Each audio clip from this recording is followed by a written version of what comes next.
انسان کیا ہے؟ صرف ہڈیوں اور اس پر چڑھے گوشت کے مجموعے کا نام انسان ہے، جو سمندروں کی گہرائی اور پہاڑوں کی اونچائی، چاند تک رسائی، جنگلوں، صحراؤں، بیابانوں، چٹانوں، جزیروں اور نہ جانے کہاں کہاں اپنے بنانے والے کو چیلنج کرتا پھرتا ہے۔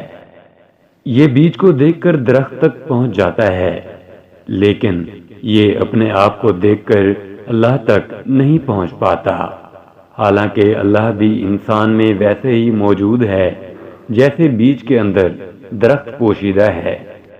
ہم لوگ بھی ایک انسان کو دیکھ کر اس کی ظاہری شناخت یعنی دنیاوی مقام، مرتبہ، عہدہ، حیثیت، رنگ، نسل، ذات، برادری اور قومیت میں کھو جاتے ہیں۔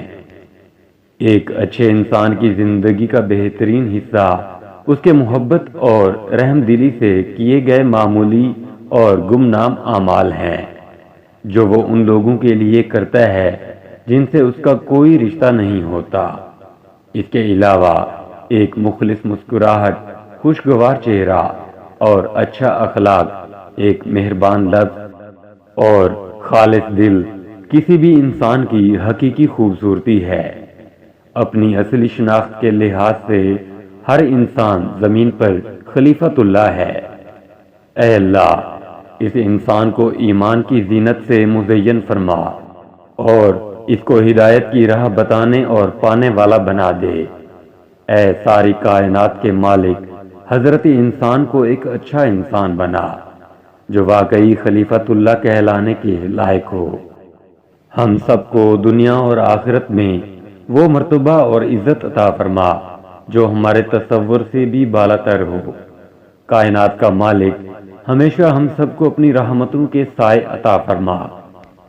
اے اللہ، اپنے خاص کرم سے ہماری زندگی میں ایسا چین و سکون پیدا فرما جو کبھی ختم نہ ہو، اور ارض و سما کی تمام آفات و بلاؤں سے جن و شیطان کے شر سے محفوظ فرما۔ اے اللہ، تو غفور الرحیم ہے، ہماری ٹوٹی پھوٹی انداز میں مانگی گئی تمام دعائیں اپنے فضل و کرم سے قبول فرما۔ آمین ثم آمین یا رب العالمین۔